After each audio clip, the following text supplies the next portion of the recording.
Cause is result, result is cause.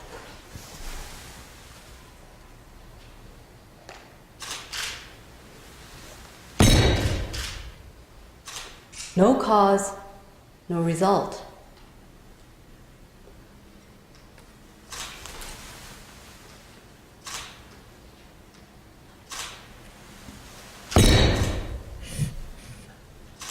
Cause is cause, and result is result.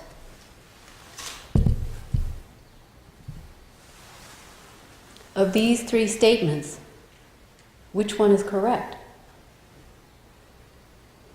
Ha! The sun shines outside and the weather is warm. So some of you know, I was born in Turkey. And growing up, going around and around many different countries. Actually, my first language is English, so it's much easier for me to say everything in English. But I learned Hangul, the Korean alphabet, at an early age so I could read and write in Hangul. So I never really had a chance to learn Chinese characters, actually.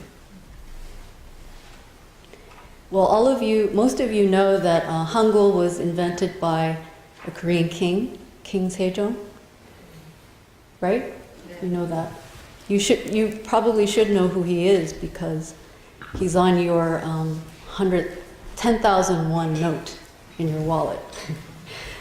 Anyway, just to make a long story short about why I want to talk about Hangul is because actually this king in the 15th century, when he came into power, he had a big aspiration. His aspiration was to help all people without distinction learn to read and write.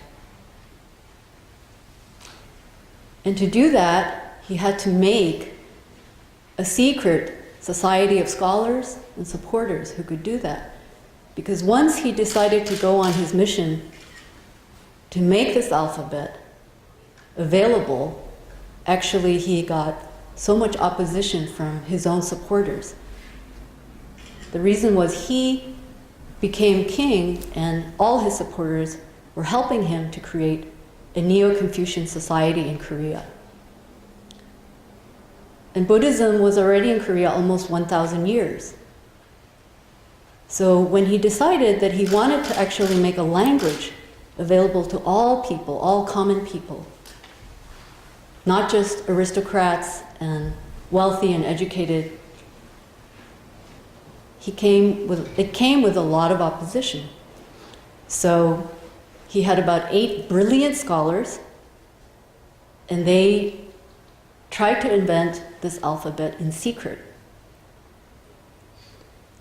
And one of those scholars was one of his own sons, a brilliant, bright, young prince, Gwangpyeong-daegun. He was very educated, very intelligent, very bright, talented, creative, a great swordsman, a great horse rider, a great warrior, and he loved his father. And he supported his father on this mission. But one day, this 20-year-old beautiful son suddenly fell ill and died. And when he died, for this king, this was probably the biggest, greatest suffering of his life. How come my most precious son, who has so much ahead of him, I can give him this whole kingdom, why does he die before me? So he fell into great remorse and deep sorrow and suffering. And in his suffering, he recognized something. He recognized how when he came into power, he was trying to establish Confucianism in society. So in order to do that, he had to weaken Buddhism. And in order to do that, he destroyed many temples. He confiscated many wealth existing in the temples, the artifacts. He even banned monks and nuns to enter Seoul, the capital, for many, many years. So then Buddhism declined.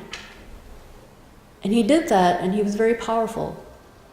And when his son died, suddenly it really hit his mind. Oh, what happened here?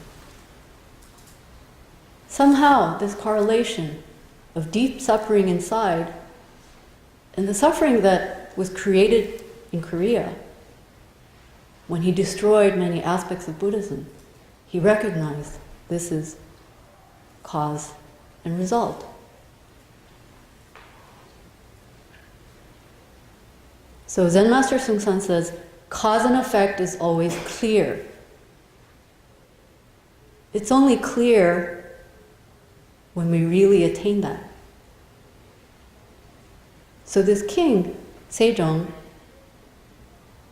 continued on his quest for creating the Hangul, and actually the alphabet was completed despite many dangerous oppositions.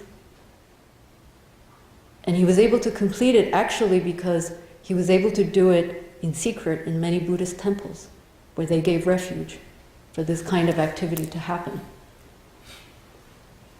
Not only that, afterwards, he built many more temples, even established an examination for sunims. And when his beloved queen died, he bestowed the most beautiful 49-day ceremony and declared to the country that this is the most important ceremony to give to any loved one. So cause and effect is clear. That means when we see our results, what do we do with it? So actually, as a result, I'm one of the people who can read Hangul. And actually, the very first Buddhist sutra text I ever got was when my grandmother died. She was a devoted Buddhist, and I was just beginning to learn about Buddha and Dharma.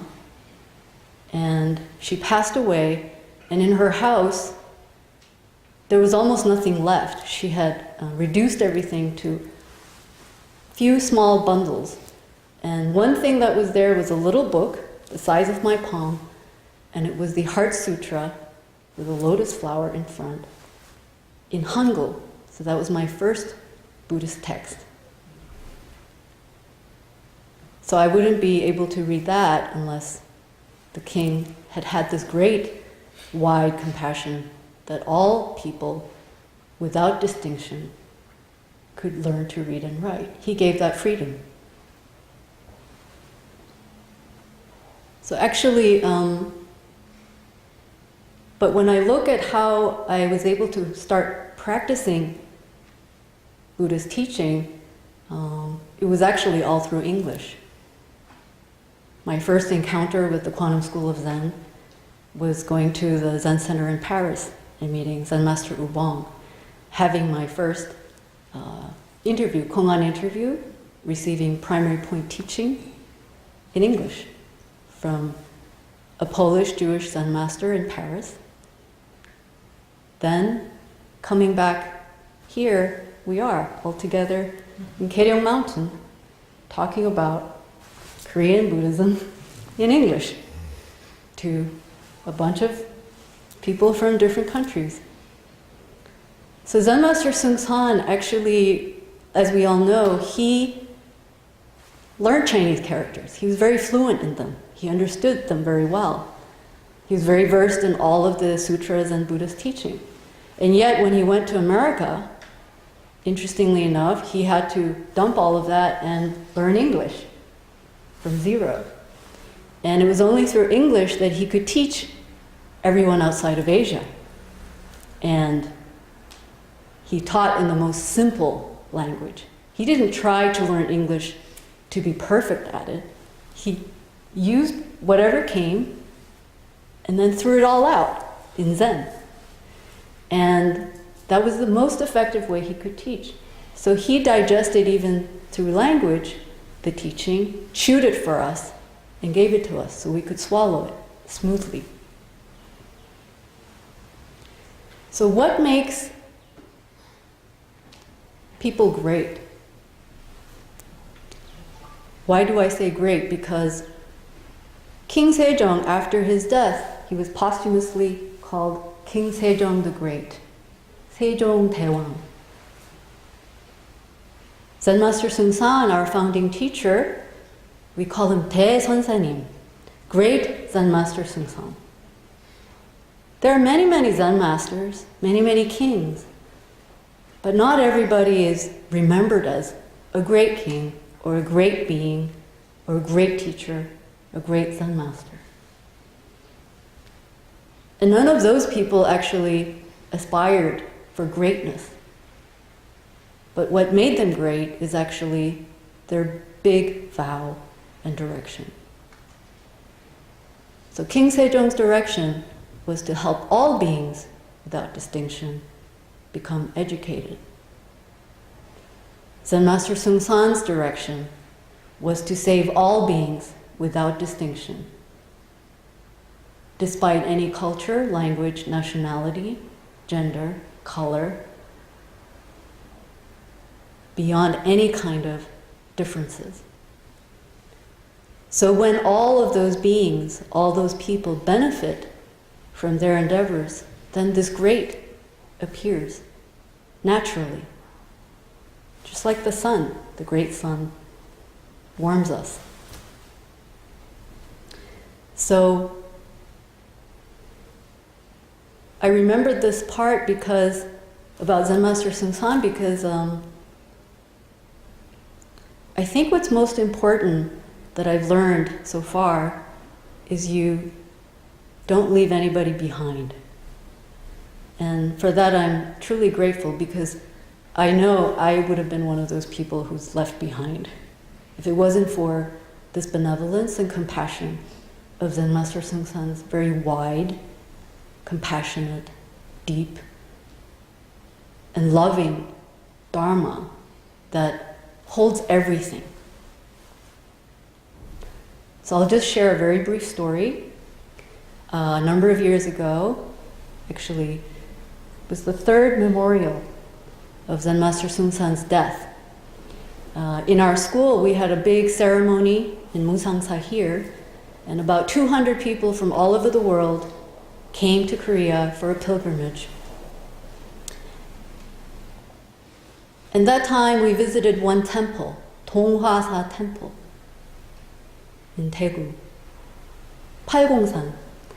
In this temple, we all got off the bus, 200 people got off the bus, and we were going to be received by the abbot, the Korean monk who was going to welcome us, give us a Dharma speech, and give us some tea. And when you get off the bus and enter the temple grounds, it's a beautiful temple. Everyone should go there one time. In this temple, there's a beautiful grounds and many bridges, and you have to pass these bridges and the grounds, maybe walk about 15 minutes to get to another big hall where at least 200 of us could fit, and there was going to be a Dharma talk, and we were going to bow to the abbot. But as we were going up and trying to get to this building, there's 200 people, they're all from different countries, we have to go to the toilet, they all have jet lag, they're tired, and I was one of the volunteers helping, with the group, so I was up ahead, and that time Hae Tong-snim was there, and he was ahead of me, of course, perfectly organizing everything. And he came down, there are these steps from where the big building is, and I was waiting kind of a little bit lower and trying to get the people to come so they don't go to some other direction. And Hae Tong-snim says to me, Bosalim, can you please make sure everybody comes quickly because the abbot's already here and we're late. We're late, so please get them to come in because he's going to give his speech soon. I said, yes, and he So I rush down and I start kind of trying to get the people to come up. I keep doing this and people are flowing and they're trying to move up and they're trying really hard, but I see they're just some people are distracted, some are just don't care, some are tired. And I keep doing my job, but inside me there was this rush. Like, come on guys, the Sunims are waiting, come on.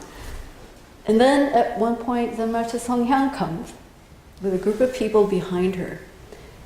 And I go, come on guys. And Bobby looks at me and goes, Kathy, Jean, she's back there. She's really far away. Her foot's broken. She's not going to be able to walk so fast. Don't leave anybody behind, okay? And then she went up. And when she said that, I just got totally stuck. She said, don't leave anybody behind. And I just stopped and I looked at all the people and all the rush inside of my chest disappeared. And I understood the teaching in that moment. Don't leave anybody behind. That leaving behind is when we leave ourselves behind. When we don't believe in ourselves. When we don't believe in ourselves, we leave somebody else behind. So this is a very ordinary thing that happens all the time. We leave some people behind.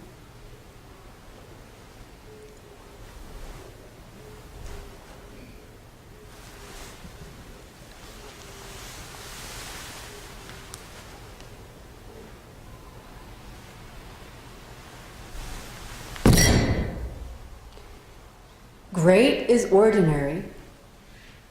Ordinary is great.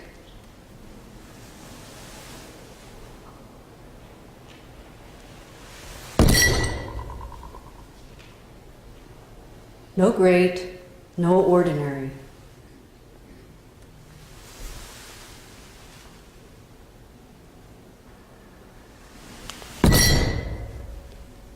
Great is great, and ordinary is ordinary.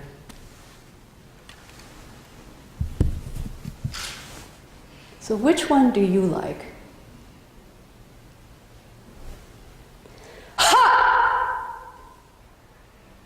It's wonderful to see so many great Dharma friends all together here. Thank you very much.